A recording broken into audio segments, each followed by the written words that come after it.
Operation सिंदूर मधील वीरांचा या सोहळ्यामध्ये सन्मान केला जाणार आहे। हवाई दल बीएसएफच्या शूर जवानांचं कौतुक केले जाणार आहे। हवाई दलाच्या 9 जवानांना वीरचक्र दिलं जाईल।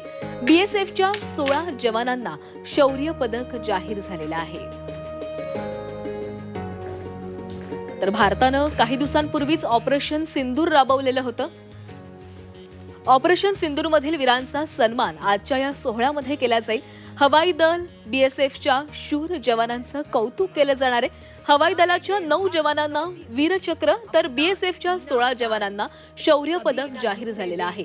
ऑपरेशन सिंदूर दरम्यान अभूतपूर्व कामगिरी बजावणाऱ्या हवाई दलाच्या 9 जवानांना वीरचक्र देण्याची घोषणा केंद्र सरकारनं केलेली आहे। या कारवाईमध्ये हवाई दलानं पाकिस्तानची 6 फायटर जेट पाडलेली होती।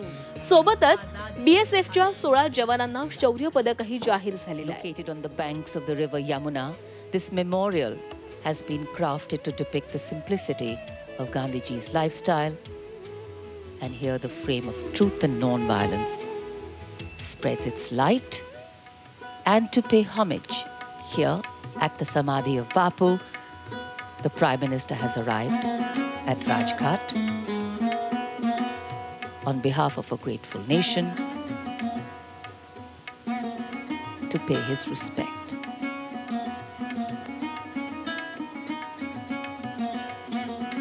Beautiful surroundings, peaceful, simple, signifying what Bapu stood for.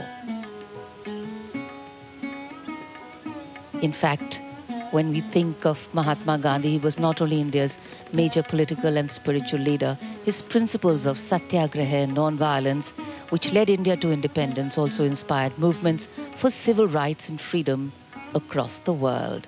To unify diverse opinions, stances and methodologies so that the freedom struggle gathered momentum. तर पंतप्रधान नरेंद्र मोदींकडून या स्वातंत्र्य लढ्यामध्ये ज्यांनी देशाच्या स्वातंत्र्यासाठी लढा दिला यांना अभिवादन केलं जाणार आहे आणि त्यानंतर पंतप्रधान नरेंद्र मोदी लाल किल्ल्यावर जातील आणि ध्वजारोहण करतील।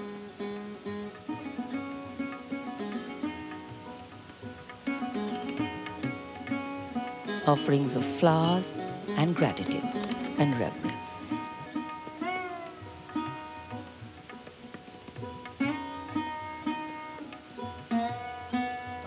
तुम्हें प्रणाम। देश प्रेम का पाठ पढ़ाने, दुखियों का दुख दर्द मिटाने, प्राण देश के लिए दे दिए और गए सुरधाम। बापू तुम्हें प्रणाम। लड़ते रहे न्याय के हित में, अपना सुख छोड़ा परहित में, श्रम सेवा का दीप तुम्हारा जले सदा अविराम। बापू तुम्हें प्रणाम। पद चिन्हों पर चले तुम्हारे, हमें शक्ति दो बापू प्यारे। कठिनाई से लड़ना सीखें, आपके सपनों का बने भारत का हर शहर और गांव। बापू तुम्हें प्रणाम। बापू तुम्हें प्रणाम। कृतज्ञ राष्ट्र की ओर से पूज्य बापू को वंदन नमन। माननीय प्रधानमंत्री जी द्वारा पूरे राष्ट्र की ओर से पुष्पांजलि अर्पित करते हुए, कोटि कोटि नमन करते हुए माननीय प्रधानमंत्री जी बापू के आदर्श बना गए। के बाद माननीय प्रधानमंत्री अब नरेंद्र मोदी यांनी महात्मा गांधी यांना अभिवादन केलेलं आहे, पुष्प अर्पण केलेलं आहे। आज सर्व देशवासियांच्या वतीनं हे पुष्प अर्पण करण्यात आलेलं आहे आणि आज भारत जो 79वा स्वातंत्र्य दिन साजरा करतोय, याच स्वातंत्र्य दिनासाठी ज्या सगळ्यांनीच आपलं बलिदान दिलेलं होतं, ज्यांनी अनेक कष्ट घेतलेले होते आणि त्यानंतर आपल्या देशाला स्वातंत्र्य मिळालं, त्यांच्या प्रती परतंत्रता से आत्मनिर्भरता तक विजयी विश्व नए भारत की इस अविस्मरणीय यंदाची थीम असणार आहे नया भारत आणि याच नया भारत थीम मधून भारत कशा प्रकारे विकसित देशाच्या दिशेनं पाऊलं टाकतोय हे दाखवण्याचा प्रयत्न केला जातोय। आज भारताला स्वातंत्र्य मिळून 79 वर्ष पूर्ण झालेली आहेत आणि त्यामुळेच आज देशभरामध्ये विविध कार्यक्रम आयोजित करण्यात आलेले आहेत।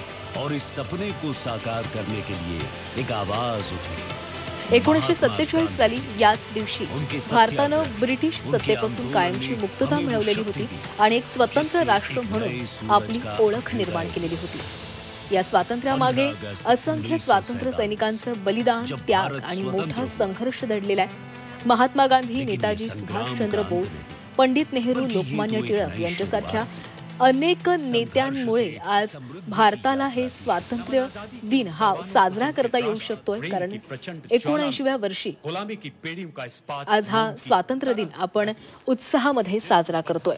काही वेळातच पंतप्रधान नरेंद्र मोदी यांच्या हस्ते लाल किल्ल्यावर ध्वजारोहण केलं जाईल आणि पंतप्रधान नरेंद्र मोदी भारताला संबोधित करतील। कितनों ने गोली खाई थी दुश्मन की ललकार पर, जय हिंद का नारा उभरा सेलुलर की दीवार पर। स्वाधीनता संग्राम हो या देश की सरहदों की हिफाजत, हमारे गौरवशाली इतिहास के पन्ने अमन तर यंदाची संकल्पना ही नया भारत अशी आहे। यंदा स्वातंत्र्य दिनाच्या कार्यक्रमामध्ये ऑपरेशन सिंदूरच्या यशावर विशेष भर असणार आहे। विविध क्षेत्रांमध्ये काम करणाऱ्या जवळपास 5000 नागरिकांना लाल किल्ल्यात होणाऱ्या कार्यक्रमाचं निमंत्रण देण्यात आलेलं आहे आणि यात समावेश असलेल्या देशभरातल्या 210 सरपंचांपैकी 15 सरपंच महाराष्ट्रामध्ये असून यात 9 महिला सरपंच आहेत। स्वातंत्र्य दिनाच्या संध्याकाळी विविध लष्करी आणि निमलष्करी दलांचं वाद्यवृंद देशभरातल्या सुमारे 140 ठिकाणी सादरीकरण करणार आहेत। तर आज दिवसभर अशाच प्रकारचा उत्साह आपण पाहणार आहोत। लाल किल्ल्यावर काही वेळातच पंतप्रधान नरेंद्र मोदी पोहोचतील आणि त्यांच्या हस्ते ध्वजारोहण केलं जाईल। काही वेळापूर्वीच पंतप्रधान नरेंद्र मोदी हे राजघाटावर गेलेले होते। महात्मा गांधी यांना त्यांनी अभिवादन केलेलं आहे, त्यांना पुष्प अर्पण केलेलं आहे।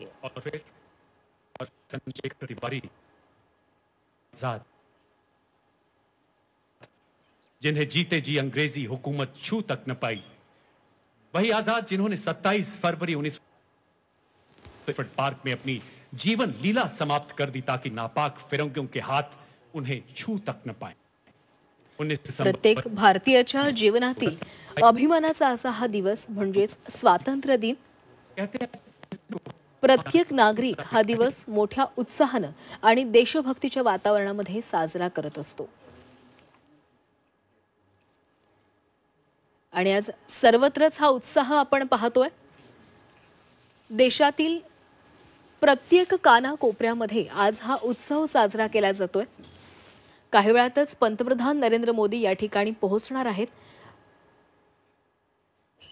आणि त्यांच्या हस्ते ध्वजारोहण या ठिकाणी केले जाईल।